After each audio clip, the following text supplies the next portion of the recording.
Once upon a time, in a vast forest, so silent that one could hear the brittle crack of dry leaves beneath their feet, a large herd of goats was quietly moving through a narrow valley. They stayed close together, not out of unity, but out of fear. And then from the darkness, a pack of wolves stepped out. No growling, no rushing forward. They simply stood there. Blocking the path, the entire herd froze. The air felt suffocating. Eyes widened, legs trembled. A few began to step back, but behind them was a steep cliff. There was no escape. A large wolf stepped forward. Its gaze was calm to the point of being chilling, as if it already knew how everything would unfold.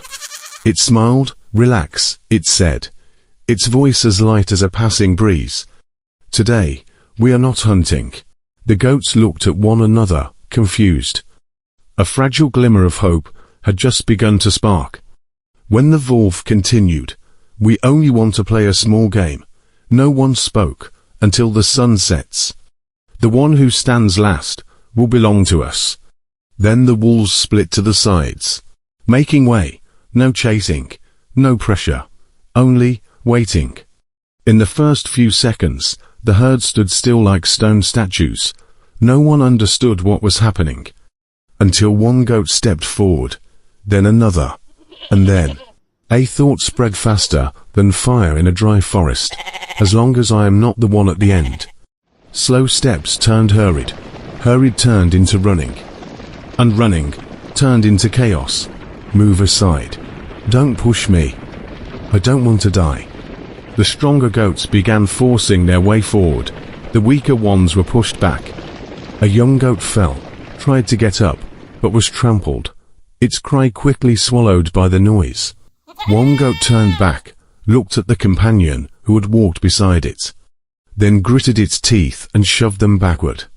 "I'm sorry, but if it's not me, it's you." From that moment everything collapsed. Trust vanished. Only survival instinct remained. They were no longer running because they feared the wolves. They ran because they feared each other. An old goat, its back bent, legs trembling, tried to shout through the chaos, "Stop.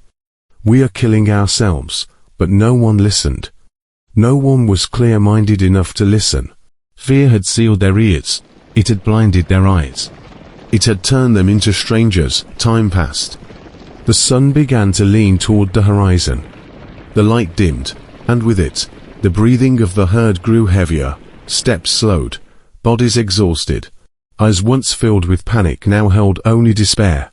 There was no longer a herd of goats, only scattered individuals, suspicious of one another, drained, and ahead. The wolves still stood there. They had never moved. When the last ray of sunlight touched the horizon, a terrifying silence fell. No one ran anymore. No one struggled anymore. Only bodies collapsed upon the ground remained. One goat lay there, breathing heavily, its eyes fading. It looked toward the wolves, then turned to the others, those who had once been its kind. Its voice was weak, almost like a breath. "It wasn't them who defeated us." A pause. "It was us," and then it closed its eyes. At that moment, the wolves finally began to step forward, slowly, no need to hunt, because the prey had already fallen before. In that silent forest, there was no roar, no chase. Only a cold truth. Sometimes, the most dangerous enemy does not stand before us, but lies within our own minds. That story reminds us of a harsh truth. The most dangerous enemy is not always the one standing in front of us, but the fear that makes us betray one another. When trust shatters, even the strongest group collapses.